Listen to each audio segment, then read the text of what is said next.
Yes. Wow, this is the New York love right here. I love this city, man. It's just the energy that you guys have. You know what I mean? Because this is far removed from where I'm from originally. I'm originally from Columbus, Ohio.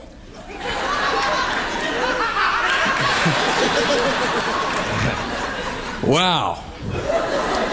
Yeah, I was born and raised in the projects in Columbus. Hello? Some of you are like, what is this thing you call a project? I know not what you speak of. Bring me the one they call a project. Make him dance for me. And when I tell people that I'm sick of the same response. I was in LA last week, at this meeting. People always the same thing. Like, Vince, you actually lived in the projects, the ghetto? My God, when you walked in here, you just carried yourself so well. Like, how in the hell am I supposed to carry myself? Oh my God, he had to go up in the projects. Look at his posture. Broken down dreams, no hope at all. Just gonna make yourself a government cheese sandwich, aren't you, son? No, I have pride, man. My chest is out, my head is held high. You know why? Because my dad raised me all by himself and did a damn good job. Thank you, yes. Yes.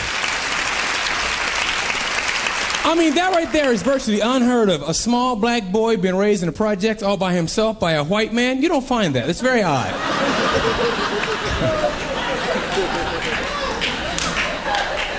No, that's a joke. Believe me, if you knew my father, you know how much a joke that was. My dad was black. Real black. I don't know how many of you actually grew up in a single-parent home, or will admit this, of your parents being prejudiced. But my dad was a bigot. He never taught me to be that way. Just prejudice to the core. And the one race he truly hated the most were the humans.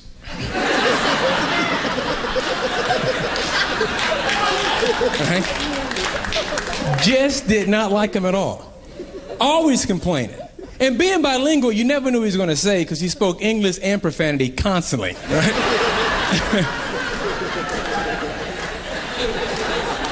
Just brutally honest. He hated everybody but me. I remember the only thing that would actually calm my father down when I was a kid growing up was total darkness. My father loved to just sit on the couch with all the lights out, smoking a cigarette and listening to the Isley Brothers. The entire house just pitch black. And that was spooky because when he was talking to you, he would only cut the lights on, click, to say something really serious, and then off again. It was like a militant strobe light.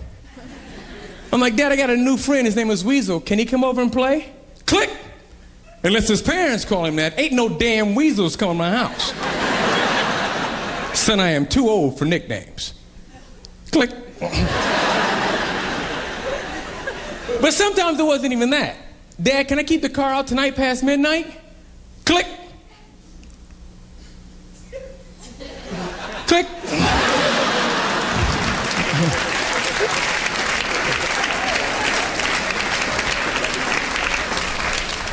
That was my man, though, my role model.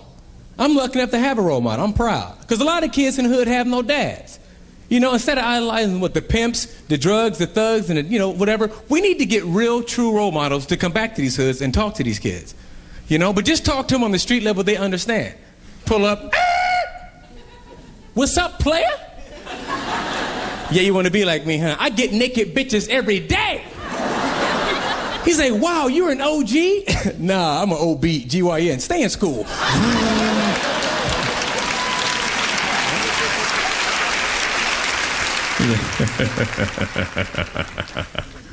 That's the laugh my dad had right there. That was scary as hell in the dark. It's pitch black. All you can see is two red lights, one from his lit cigarette and the other from the stereo.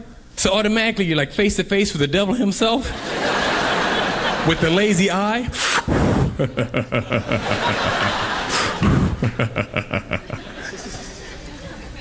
Man, he's 5'6". My dad came right here, pow. But he swore he was 7'9". all attitude, chest out. You know, had that swagger when he walked. You know what I mean? I had that dad that everybody in the neighborhood knew. Everybody knew my father. He would come home, hoodlums are standing around. Hey, Mr. Morris, how was work today? You motherfuckers wouldn't know, would you?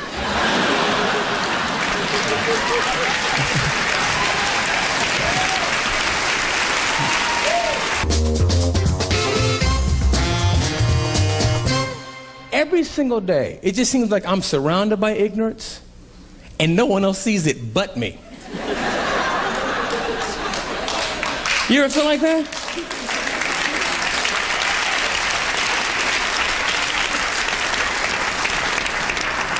I feel like that every single day. After a while, I'm like, well, maybe I'm the one that's retarded. Because I'm tired of it on all levels. Like the other day, my best friend Steve, he and I are hanging out. We're walking by a coffee house. All of a sudden, he's an expert. He's like, yo, Vince, what you know about coffee houses, huh? Look at that sign, man. They got open latte. I'm like, bro, that's open late.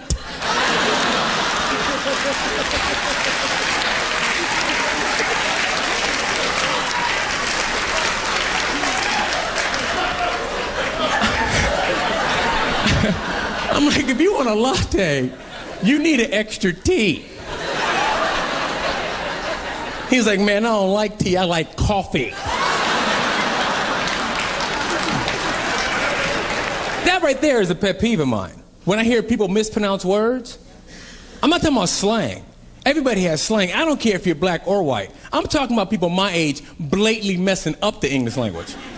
And no one does anything about it. I'm in a Radio Shack and a grown man was trying to buy batteries, and the clerk was helping him. Excuse me, sir, what size batteries do you need? D's? He was like, nah, those.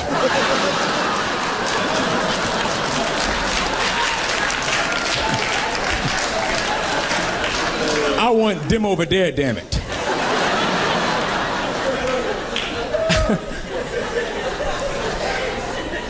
Doze. A grown man said out loud, D-O-Z-E, doze. Some of y'all are laughing. And some of y'all are looking at me like, well, did he get them?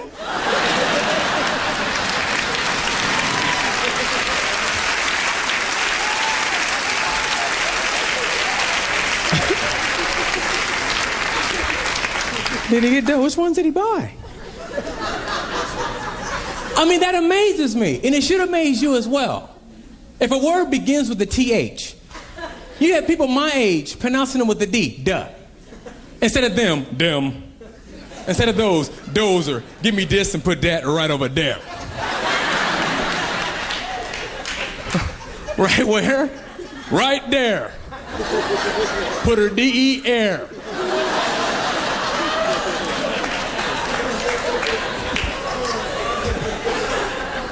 Or sometimes, they'll turn the TH into an F sound. That's my boy Open Latte Steve.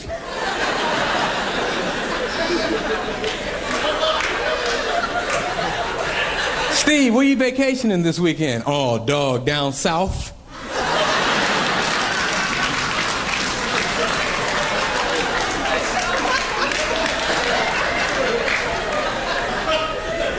You're going down south. Yeah, I'm gonna visit my cousin Keith. He's an athlete. Hurt himself in the bathroom, broke his tooth.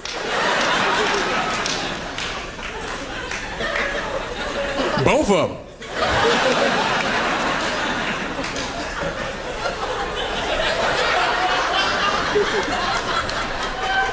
He broke both his teeths. A grown-ass man broke both his teeths.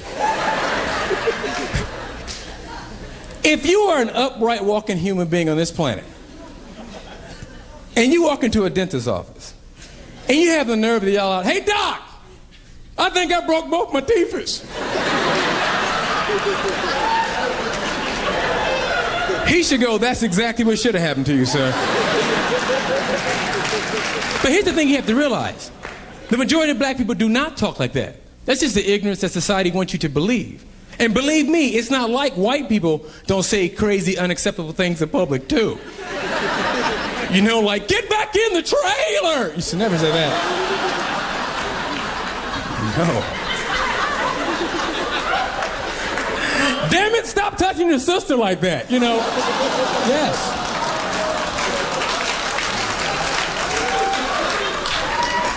There are some things that you can work on, and some things that we can work on. Let's just come together and have a summit, is all I'm saying.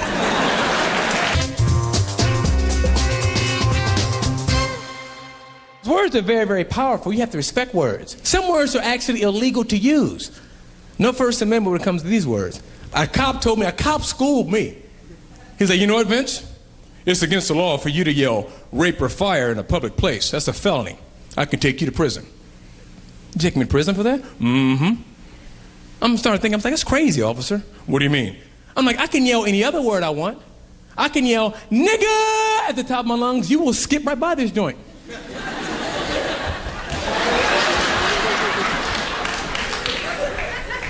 I'm like, answer this. I wonder what happened if I yell, hey, let's rape this nigga, and then set him on fire. Well, I gotta be honest with you right there, Vince. Well, hell, that's just a misdemeanor. That's all that is. You can actually pay that right over the phone.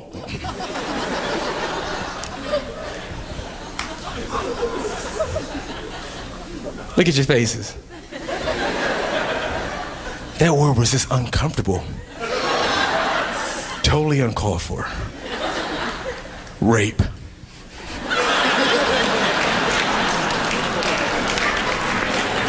My boy Steve, Open Latte Steve, is suing his company over the N-word.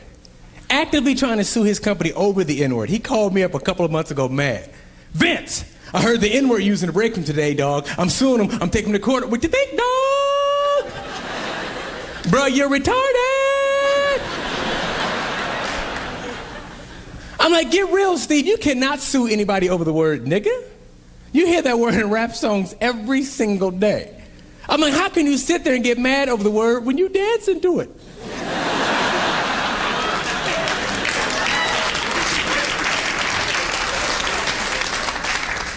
And I know that one question that white people have in the back of their minds, because my friends ask me all the time. You know? Well, damn it, Vince, how come black people get to use it, but we can't?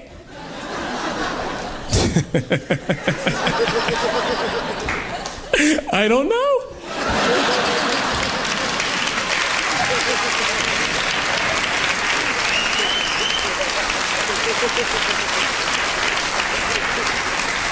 I mean, white people are mad as hell. That's not fair. We invented it, damn it. That's just wrong. We have the copyright. We can't even use it. That's ridiculous. I have no idea why that double standard exists. It's ignorance. It's always bothered me. But I tell my boy Steve, if he goes to court, I want to be there for him. Because I love him. And they're going to make him look stupid. And I need the material.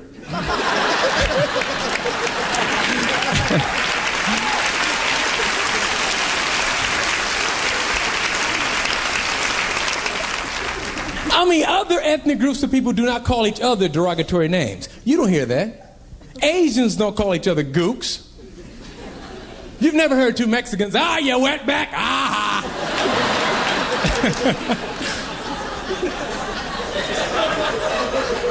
Now, white people, you don't call yourself the devil, do you?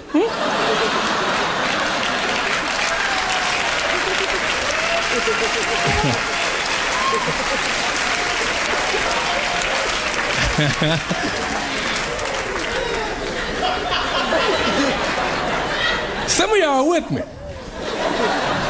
Some of y'all see this journey has little dips and turns to it. It's not a smooth ride, but the destination is fine. Some of y'all are with me. And some of y'all just got really hypocritical. Some of y'all just, no. I'll laugh at the nigger jokes, but the devil stuff is not funny. No. No. I love a good nigger joke, but that devil stuff. I was raised on them. Because I'm telling you right now, hip-hop, woo, starting to come. This hip-hop is actually in every aspect of our lives now. Hip-hop is just slowly creeping into everything. And to me, it's actually starting to define what is black. And that scares me. You know, because people are like, if it ain't black, it ain't hip-hop. If it ain't hip-hop, it ain't black. And all the ignorance that comes along with it. I mean, for the most part, everybody want to be thugs and gangsters. That's what it's really promoting. I mean, thugs. I mean, you can't go anywhere. You can't go to the bank, the mall, family reunions. They got their pants hanging down to the keys tendon, looking at you like you crazy. What you looking at, punk? Aren't you 30?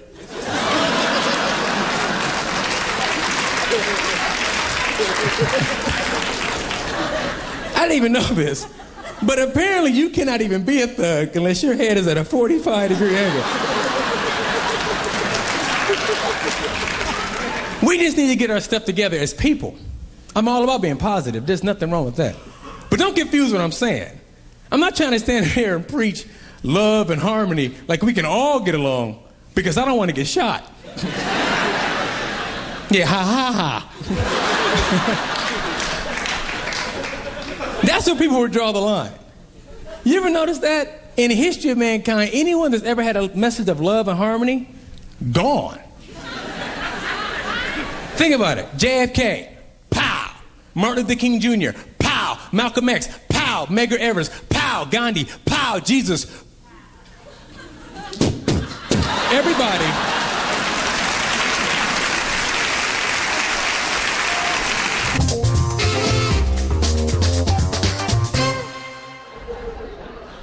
I design my jokes so you can't tell them in a bar. I very rarely go. My friends hate me because I don't drink that much alcohol at all. You know, I just like to drink water. My friends they get mad. Because when I walk into a bar, I'm like, look, man, I have X amount of money. This is all I'm spending in the bar. Period. You know, and I don't mind buying water. You know, that's all I buy, water. If it's bottled water. But not water in a cup. Bars nowadays are charging you $2. Hey, $2 for the water in the cup, $2. But all night long, the bar would run like dollar shot, 50-cent draft. He's like, can I help you? I'm like, yeah, man, I wanted a water, but I only have enough for a brew and a shot.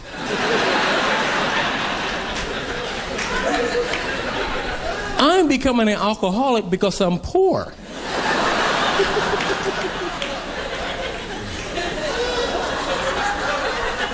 That's how they get you.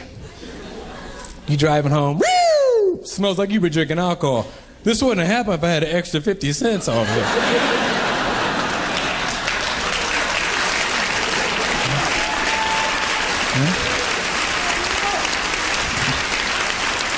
Because being put over is no joke. You know, I don't care who you are. It's not even a racial thing. It's a grown adult thing. Being put over is no joke. It's scary. But you know what's even worse? You ever been a passenger in your friend's car when they get pulled over? And that's when you start finding out the things about your best friend you never knew existed. You guys are, woo! Oh, damn, damn! Man, what's up? This car is not even registered. What? I got a handgun in the glove box. Cocaine under your seat. I'm wearing a wig and we got a dead body in the trunk. Steve, what the hell are you talking about? Man, my name's not even Steve.